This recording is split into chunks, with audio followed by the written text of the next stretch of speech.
Hello friends, कैसे हो आप सब। होप सो गाइस कि आप सब बहुत अच्छे होंगे। तो गाइस चलिए हम अपनी स्टोरी ओनली यू का जो लास्ट पार्ट है वो स्टार्ट करते हैं। तो हम कल देखे थे जो हमारी याली होती है वो चाहती है कि जो विभूषण है वो उन्हीं के शहर में रह के अपनी स्टडी को जो है वो कंटिन्यू करे। जिस बात को लेके जो हमारा विभूषण होता है वो मिंग्याओ से जो है वो डिस्कस करता है। तो यहाँ मिंग्याओ जो है उसे बताता है कि वो बहुत जल्द जो है वो नाई के साथ शादी करने वाला है। ये सुनने के बाद जो फ्यूशन होता है वो भी वहीं रहने का डिसीजन जो है वो ले लेता है। इसके बाद जो वांगजी होता है वो अपनी मॉम को विभूषण के डिसीजन के बारे में बताता है और वो सभी उसका डिसीजन जानने के बाद जो है तो काफ़ी ज़्यादा खुश होते हैं। वैसे ही उनके कुछ दिन जो है वो निकल जाते हैं। हमारा जो विभूषण है अब वो वांगी के घर से ही अपना स्टडी का काम जो था वो किया करता था। वहीं पे वो कॉलेज जाया करता था, वहाँ से घर आया करता था और यानली जो थी वो हमेशा उसे टिफ़िन बना के जो थी अपने हाथों से जो थी वो पैक करके दिया करती थी। बिकॉज यानली जानती थी कि आज तक उसे कभी भी एक माँ का प्यार नहीं मिला है। तो यानली चाहती थी कि जब भी वो विभूषण के साथ रहे तो वो उसे एक माँ का प्यार जो है वो हमेशा प्रोवाइड करवा सके। इसीलिए वो हमेशा उसके लिए अपने हाथों से जो था वो खाना बनाया करती थी। यहाँ वांगजी जो था अपने बिजनेस में जो था वो काफ़ी ज़्यादा मेहनत से जो था वो अपनी कंपनी को बहुत ज़्यादा ऊंची पोस्ट पे जो था वो ले जा चुका था। वहीं दूसरी साइड जो उसके फादर थे लांसिश है, उनका लान कॉरपोरेशन भी काफ़ी अच्छे से जो था एक बहुत टॉप 5 मतलब जो कंपनीज थी है ना कि उनमें जो था वो उसका नाम आ रहा था। वहीं जो नाई कॉरपोरेशन था वो भी काफ़ी अच्छे पैमाने पे जो था उसका काम चल रखा था। और यहाँ पे जो हमारा मिंग्याओ होता है वो अपनी हाफ स्टडी तो दूसरे शहर में करता है, लेकिन बीच में जो नाई मिंजे होते हैं वो चाहते थे कि नए हुसैन जो है वो जल्दी से शादी कर ले। इसीलिए वो एक दिन जो है वो नए हुसैन से कहते हैं कि मैं चाहता हूँ कि तुम और मिंग्याओ जो है अब शादी कर लो। बिकॉज इसके बाद जो मिंग्याओ है वो भी इसी शहर में आके जो है वो स्टडी कर सकता है और उसे जॉब करने की ज़रूरत भी नहीं पड़ेगी। ये सुनने के बाद जो हमारा नया हुसैन होता है वो मिंग्याओ को ये सारी चीज़ें बताता है।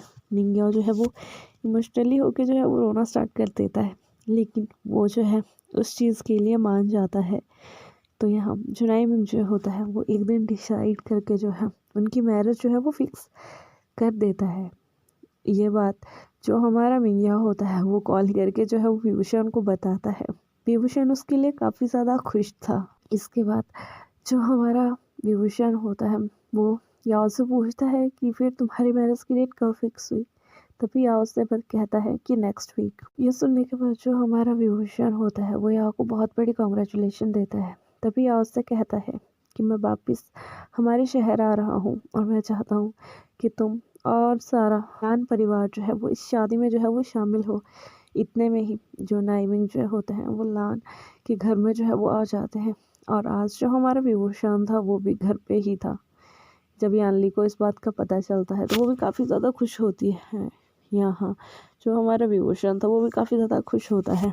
वो याओ को जो है वो मैसेज करके बताता है कि वो उसकी शादी जो है वो पक्का अटेंड करेगा। इसके बाद एक वीक जो है वो निकल जाता है। इस एक वीक में जो हमारा याओ था और नाय था उसने अपनी शादी की सारी शॉपिंग जो थी वो कर ली थी और बहुत अच्छे से उनकी शादी के रिचुअल्स जो है वो किए जाते हैं और दोनों जो है वो हंसी खुशी जो है वो शादी कर लेते हैं। यहाँ जो हमारा वांगची था वो भी हुसैन के साथ में जो था वो काउंटर के पास जो था वो खड़ा हुआ था। तभी एक पर्सन जो है उनके लिए जो है वो ड्रिंक ले आता है। तभी जो हमारा विभूषण होता है वो सोचता है कि वो शायद कोई शॉप जो है वो ड्रिंक होगा, लेकिन वो प्यास के चलते और हड़बड़ी में जो है वो वोडका ही पी लेता है। उसे वो काफ़ी ज़्यादा तेज़ लगता है जिसकी वजह से उसके गले में भी काफ़ी ज़्यादा जलन जो है वो स्टार्ट हो जाती है।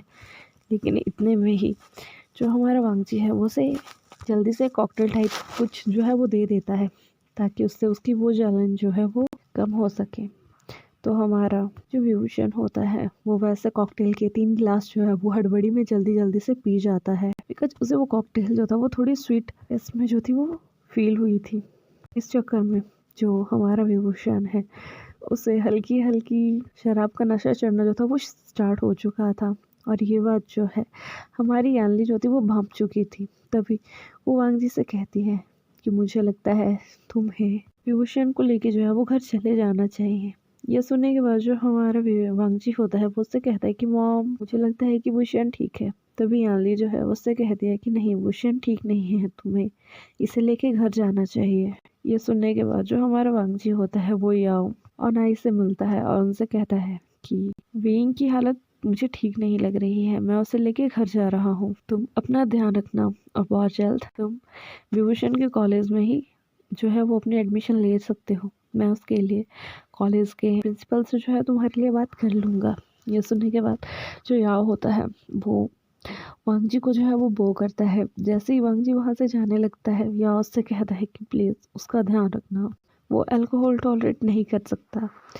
यह सुनने के बाद जो हमारा वांगजी है वो उसकी तरफ देखता है और नोट करता है और वहाँ से जो है वो वूशियन को लेके जो है अपने घर के लिए निकल जाता है। जैसे ही वो दोनों घर पहुँचते हैं तो वूशियन की बॉडी जो थी वो काफ़ी ज़्यादा हॉट हो चुकी थी। उसका फेस टोटली रेड हो चुका था। उसे जब उतनी हॉटनेस का एहसास होता है तो वो धीरे धीरे अपने क्लोथ्स जो है वो रिमूव करना जो है वो स्टार्ट कर देता है। जब वांगजी ये देखता है तो वो उसे रोकने की कोशिश करता है, लेकिन यहाँ जो हमारा वूशियन था वो खुद को नहीं रोक पाता। जब वांगजी को एहसास होता है उसकी बॉडी जो है वो एक्सेस में हॉट हो रही है तो वो समझ जाता है कि शायद वूशियन का जो है वो हीट साइकिल जो है वो स्टार्ट हो चुका है। वो जल्दी से वूशियन को जो है अपनी बाहों में उठाता है और वहाँ से लेके जो है अपने रूम में वॉशरूम में जो है वो ले जाता है। वहाँ वो उसे एक ठंडे पानी के बाद टब में जो है वो बिठा देता है। काफ़ी देर तक उसे जो है वो कोल्ड बाथ देता है, लेकिन यहाँ जो वूशियन की ओमेगा सेंट थी वो हल्के हल्के से पूरे घर में जो थी वो फैल चुकी थी। और हमारा वांगजी इस महक में जो था वो अपने कंट्रोल को जो था वो खो रहा था, लेकिन वो वूशियन को जो था वो हर्ट नहीं करना चाहता था।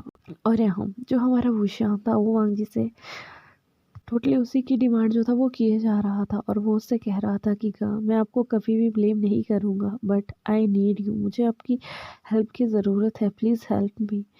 बहुत समय वैसे ही निकल जाता है। आखिरकार हमारे वांगजी को ये एहसास हो जाता है कि वो खुद पे कंट्रोल नहीं कर पाएगा। वो विभूषण को जो है वो उस बात तब से जो है वो निकालता है और बेडरूम की तरफ ले जाना जो है वो स्टार्ट कर देता है।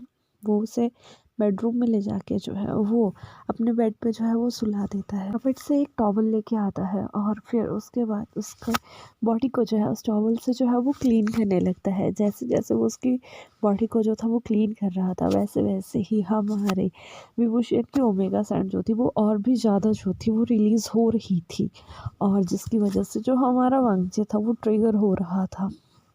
अंत तक जो हमारा वांगजी होता है वो जो है वो टोटली आउट ऑफ कंट्रोल हो जाता है और वो जो है विभूषण को जो है वो किस करना जो है वो स्टार्ट कर देता है।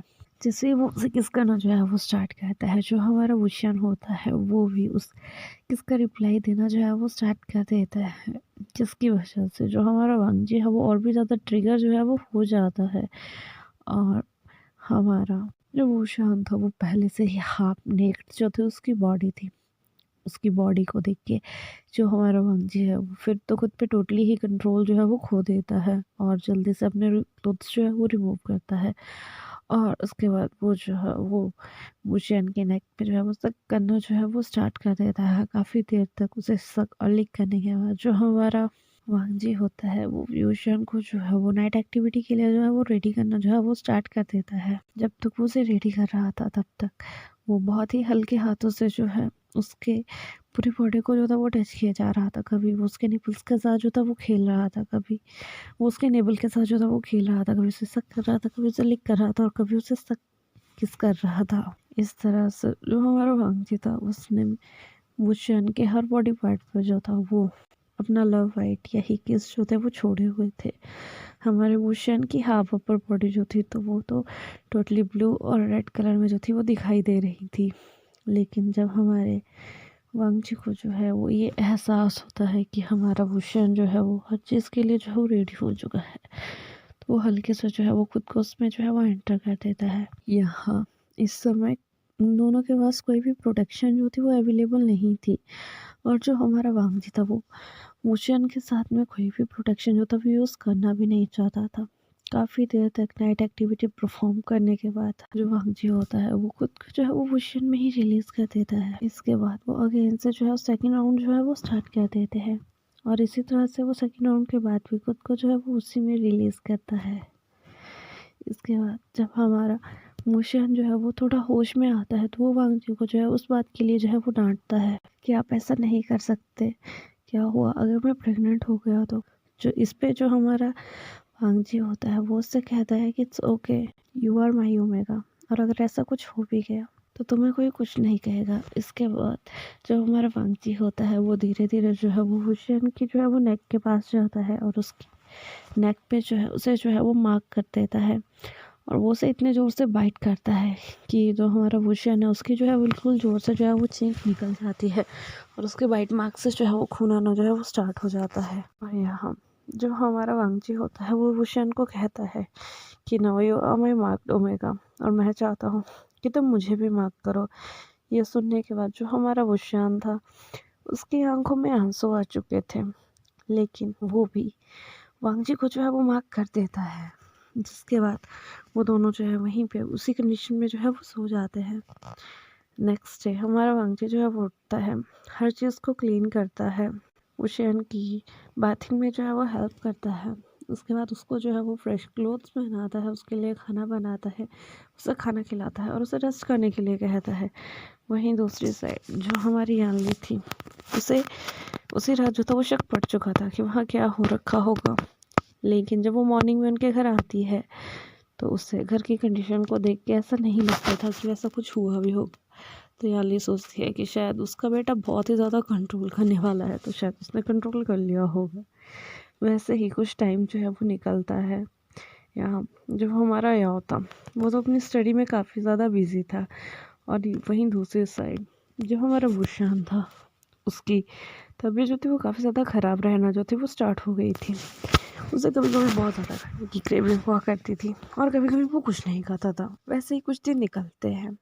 हमारा वांगजी जो था वो एक दिन जो था वो अपने मतलब मॉर्निंग का जो ब्रेकफास्ट जो था वो कर रहा था और वहीं जो हमारा वुशान था उसे भी कॉलेज के लिए निकलना था। तो वो भागता हुआ जो है वो डाइनिंग एरिया की तरफ आता है और यानली से कहता है कि मॉम मैं लेट हो चुका हूँ, क्या प्लीज़ मेरे लिए टिफ़िन पैक कर देंगी। ये सुनने के बाद जो यानली है वो उसके लिए टिफ़िन पैक कर देती है, लेकिन जैसे ही वो वुशन के बैग में जो है वो टिफ़िन डालने लगती है हमारा वुशन जो है वही अनकॉन्शियस होकर जो है वो गिर जाता है। ये देखने के बाद जो यानली है वो काफ़ी ज़्यादा पैनिक हो जाती है। तभी जब वांगजी ये सब कुछ दिखता है तो वो वुशन को जो है वो ब्राइडल स्टाइल में कैरी करता है और अपने रूम में जो है वो ले जाता है। इसके बाद वो डॉक्टर को जो है वो कॉल करते हैं। डॉक्टर जब उन्हें घर ले आते हैं तो डॉक्टर वुशन को चेक करते हैं और वो कहते हैं कि शायद आपको इन्हें हॉस्पिटल ले जाना चाहिए बिकॉज हो सकता है इन्हें खाने की वजह से कोई एलर्जी या प्रॉब्लम हो चुकी हो, क्योंकि यहाँ जो वांगजी था उसने डॉक्टर को सब बता दिया था। तभी डॉक्टर ये सोचता है कि शायद इनके खाने की रूटीन की वजह से जो है वो ये बेहोश हो चुके हैं। तभी जो हमारा वांगजी होता है वो अगेन वुशन को जो है वो ब्राइडल स्टाइल में कैरी करता है और यानली को लेके जो है वो हॉस्पिटल जो है वो पहुंच जाता है। हॉस्पिटल पहुंचने के बाद जो हमारा वुशन होता है वो अभी तक जो है वो होश में नहीं आया होता। वांगजी उसे इमरजेंसी में एडमिट करवाता है। यहाँ यानली जो है वो सिचैन को कॉल करके हर कंडीशन के बारे में बता देती है और सिचैन भी जल्दी से जो है वो हॉस्पिटल आ जाता है। कुछ समय मतलब वो उसे चेक करते हैं और एक डॉक्टर जो है उन्हें रिकमेंड करता है कि वो वुशन को जो है वो गायनी के डॉक्टर के पास लेके जाए। इसके बाद जो वांगजी होता है वो वुशन को जो है वो गायनी के डॉक्टर के पास ले जाता है। काफ़ी देर चेक करने के बाद जो डॉक्टर है वो वांगजी को बताते हैं कि वुशन 2 वीक से प्रेग्नेंट है। ये सुनने के बाद जो वांगजी है वो काफ़ी ज़्यादा चौंक जाता है, वो बहुत ही ज़्यादा खुश हो जाता है। इसके बाद डॉक्टर बाहर आके जो है यही बात जो है यानली और सिचैन को बताते हैं। सिचैन भी अभी तक वहाँ पहुँच चुके थे। तो जब वो ये दोनों सुनते हैं तो वो बहुत ज़्यादा खुश हो जाते हैं और वो जो है वो हैप्पीली हैप्पीली जो है वो वांगजी को जो है वो हक कर देते हैं। कुछ समय के बाद जब हमारे वुशन को जो है वो होश आता है तो वो इस बात को जो है वो वुशन को भी बताते हैं। वुशन ये सब कुछ सुनने के बाद काफ़ी ज़्यादा इमोशन से जो है वो भर जाता है, उसकी आंखों में आंसू आ जाते हैं और वो रोना जो है वो स्टार्ट कर देता है। तभी जो हमारा वांगजी है वो वुशियान के पास जाता है, उसके आंसुओं को जो है वो पूछता है और उससे कहता है कि तुम है, रोने की कोई ज़रूरत नहीं है, मैं नहीं चाहता कि मेरी बेबी की मदर जो है वो रोए। ये सुनने के बाद जो हमारा वुशियन है उसके फेस पे जो है वो एक स्माइल आ जाती है। इसके बाद यानली जो उनसे कहती है कि मैं चाहती हूँ कि तुम दोनों जल्दी से शादी कर लो, जिसके बाद हम ये न्यूज़ जो है वो सबको बताएंगे। तभी जो हमारा सिचैन होता है वो नेक्स्ट वीक की जो है उन दोनों की मैरिज डेट जो है वो फिक्स कर देता है। नेक्स्ट वीक होता है, हमारा वुशियन जो है वो बहुत ज़्यादा शॉपिंग अपनी शादी के लिए कर चुका था और यहाँ वो अपने साथ साथ वांगजी के लिए भी उसने शॉपिंग खुद ही करी थी। तो उसने बहुत अच्छी 2 ड्रेसेस जो थी वो सिलेक्ट करी हुई थी। जब वो दोनों अपने वेडिंग में उन ड्रेसेस को डालते हैं तो वो बहुत ही ज़्यादा सुंदर, मतलब एक एंजल की तरह जो थे वो दिख रहे थे। यहाँ वो दोनों जो है अपना सभी शादी के रिचुअल्स को जो है वो निभाते हैं और जो वहाँ के फादर होते हैं वो उन दोनों को जो है वो हस्बैंड्स जो है वो करार कर देते हैं। इसके बाद जो सिचैन होता है वो पार्टी में जो है सबको बताते हैं कि वो बहुत जल्द जो है वो ग्रैंडफादर भी बनने वाले हैं। ये सुनने के बाद सभी उन्हें जो है बहुत ज़्यादा कॉन्ग्रेचुलेशंस जो है वो देते हैं। इसी तरह से जो हमारा विभूषण है उसने अपना लास्ट ईयर का जो भी स्टडी था वो भी कंप्लीट किया था और अब उसे इंटर्नशिप के लिए जो था वो लान कॉरपोरेशन जाना था, लेकिन उसका 9 मंथ जो था वो चल रहा था और कभी उसका डिलीवरी जो था वो हो सकता था। तो इसी बात को लेके जो है जो सिचैन है उन्होंने जो है उसे कहा था कि तुम बाद में कभी भी कंपनी में आके जो है वो ज्वाइन कर सकते हो, बिकॉज ये तुम्हारी ही कंपनी है, तो तुम जैसे चाहे वैसे अपना काम जो है वो कर सकते हो। ये सुनने के बाद जो हमारा विभूषण तो वो काफ़ी ज़्यादा खुश हुआ था। ऐसे ही कुछ टाइम और निकलता है और एक दिन जब वो सभी जो थे साथ में बैठे हुए थे तो सडनली ही वुशियन के जो है वो टखने में जो है वो दर्द होना जो है वो स्टार्ट हो जाता है और वो चीखना जो है वो स्टार्ट कर देता है। जैसे कैसे करके वो लोग जो है उसे हॉस्पिटल पहुंच जाते हैं और डॉक्टर उसे जल्दी से जो है वो लेबर रूम में ले जाते हैं। यहाँ वो तुरंत से जो है वो उसका जो है वो ओटी की प्रिपरेशन करते हैं और वो सिजेरियन करके जो है वो वुशियन का जो है वो उसकी डिलीवरी जो है वो कर देते हैं। तो यहाँ वुशियन की जो है एक बहुत ही प्यारी क्यूट सी जो है अल्फ़ा बेबी गर्ल हुई थी। तो ये देखने के बाद जो सभी थे वो काफ़ी ज़्यादा जो थे वो खुश थे। जब हमारे वांगजी को पता लगता है कि उसकी एक क्यूट सी बेबी गर्ल हुई है तो वो बहुत ही ज़्यादा खुश हो जाता है। वो भागते भागते जो है वो वुशियन के पास जाता है और उसे वो हग करना चाहता था, लेकिन वो डॉक्टर जो है उसे रोक लेते हैं और वो उससे कहते हैं कि सर अभी आपको कुछ समय के लिए जो है वो वेट करना पड़ेगा, अदरवाइज पेशेंट जो है वो रेस्टलेस हो सकता है। ये सुनने के बाद जो हमारा वांगजी है वो काफ़ी दिन तक जो था वो विभूषण को हक करने के लिए जो है वो वेट करता है, लेकिन इस पूरे समय में वो विभूषण की जो था वो पूरी हेल्प किया करता था बेबी को फिट करवाने में, बेबी को क्लीन करवाने में और बेबी का ख्याल रखने में। वैसे ही कुछ दिन निकलते हैं और हमारा सिचैन जो है उन दोनों से पूछता है कि तुमने बेबी का क्या नाम सोचा है। तभी जो हमारा वांगजी है वो जल्दी से कहता है जेनिथ, हमारी बेबी का नाम जो है वो लान जेनिथ होगा। ये सुनने के बाद जो सिचैन और यानली है वो काफ़ी ज़्यादा खुश हो जाते हैं और अब जो हमारी जेनिथ थी वो थोड़ी सी बड़ी हो चुकी थी और जो हमारा विभूषण था उसने भी अपने पापा के साथ जो था वो लैंड कॉरपोरेशन में जाना जो था वो स्टार्ट कर दिया था। उसकी इंटर्नशिप जो थी वो ख़त्म हो चुकी थी और अब वो वहाँ पे जो था वो एक परमानेंट मैनेजर की जॉब पे जो था वो लग चुका था। और जो हमारा वांगजी था उसने भी अपनी कंपनी को जो था वो अपने बाबा की कंपनी के साथ जो था वो इंडल्स कर लिया था और वो उन दोनों कंपनीज का जो था वो सीईओ बन चुका था। और दूसरी साइड जो हमारा नई विंग जो है नए हुसैन और मिंग्याओ थे उनकी लाइफ भी बहुत अच्छे से जो थी वो निकल रही थी और ऐसे ही हमारे इस स्टोरी की जो है हैप्पी एंडिंग जो है वो हो जाती है। होप सो गाइस आपको मेरी स्टोरी जो है वो अच्छी लगी हो। अगर अच्छी लगी होगी तो प्लीज़ लाइक कीजिएगा, कमेंट कीजिएगा, शेयर कीजिएगा एंड लास्ट में सिर्फ एक ही बात कहेंगे कि अपना ध्यान रखिएगा। Bye bye, take care.